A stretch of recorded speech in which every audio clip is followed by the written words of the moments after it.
Hello friends, कसे आहात सगळे? सविताज किचनमध्ये तुमचं मनापासून खूप खूप स्वागत.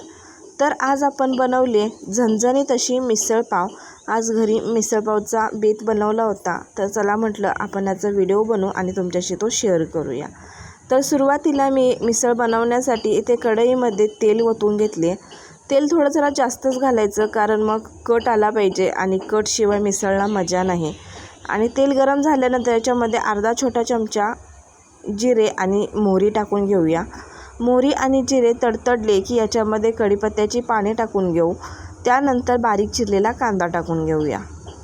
तुम्ही इथे सुकं खोबरं आणि कांदा भाजून घेऊन सुद्धा त्याची पेस्ट बनवून सुद्धा घालू शकताय, पण मी इथे बारीक चिरलेला कांदा घातला आहे. एकदम साध्या सोप्या पद्धतीने हा मिसळपाव मी इथे बनवलेला आहे. आणि 3 ते 4 मिनिट आपण हा कांदा परतवून घेऊया मीडियम गॅसवर.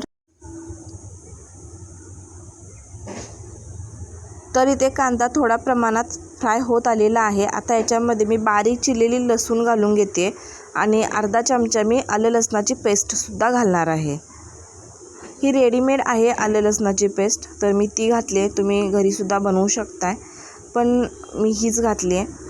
आता पुन्हा एकदा मिक्स करून घेऊया आणि त्यानंतर याच्यामध्ये मी एक मध्यम आकाराचा बारीक चिरलेला टोमॅटो इथे घालून घेते आणि तो सुद्धा आता आपण परतवून घेऊया मीडियम गॅसवरच. बघू शकता कलर चेंज व्हायला सुरुवात झालेली आहे. कांदा आणि टोमॅटो व्यवस्थित फ्राय होत आलेला आहे. आता आपण याच्यामध्ये थोडासा हिंग घालून घेऊया. त्यानंतर अर्धा छोटा चमचा हळद, 1 चमचा गरम मसाला आणि 1 चमचा धनिया पावडर. त्यानंतर मी ते 1.5 चमचा लाल तिखट घालणार आहे. हे लाल तिखट घरचंच आहे. त्यानंतर आता हे सगळे मसाले आता आपण मिक्स करून घेऊया. बघू शकताय. आता यामध्ये आपण मोड आलेली मटकी स्वच्छ धुवून घेतली. आता ती याच्यामध्ये आपण घालून घेऊया आणि याच्यामध्ये मी थोडेसे हिरवे वाटाणे सुद्धा घालणार आहे. हिरवे वाटाणे घातल्यामुळे सुद्धा मिसळ खूप छान होते. मटकी परतवून होत आली आहे. आता वाटाणे ते घालून घेते. खूप साधी आणि सोपी ही रेसिपी आहे. तुम्ही घरी नक्की बनवा.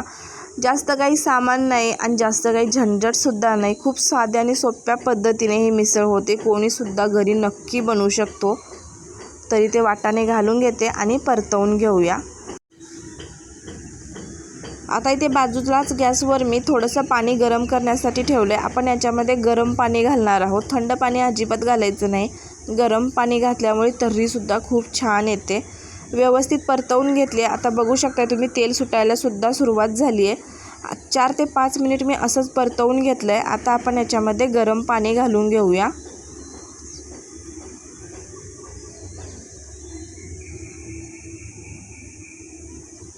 बघू शकताय मस्त अशी तर्रीसुद्धा दिसायला सुरुवात झाली आहे आत्ताच, कारण आपण गरम पाणी घातलं आहे.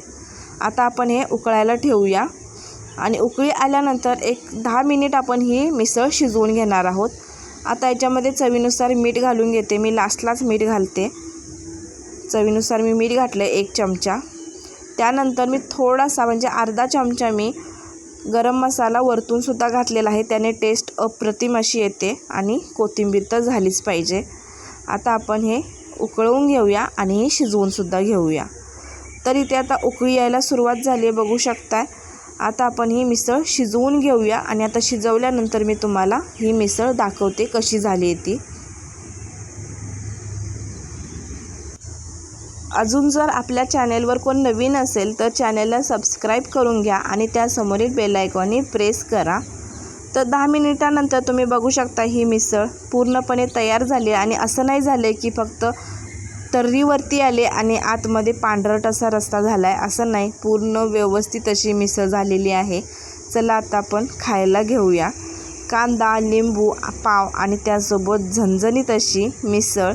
मिसळ एका प्लेटमध्ये अशा पद्धतीने मी घेतली आहे. त्याच्यावरती बारीक चिरलेला कांदा आणि फरसाण, त्यानंतर थोडीशी गार्निशिंगसाठी कोथिंबीर तर झालीच पाहिजे आणि इथं हा मिसळपाव तयार झालेला आहे. कसा वाटला ते कमेंट करून मला नक्की सांगा.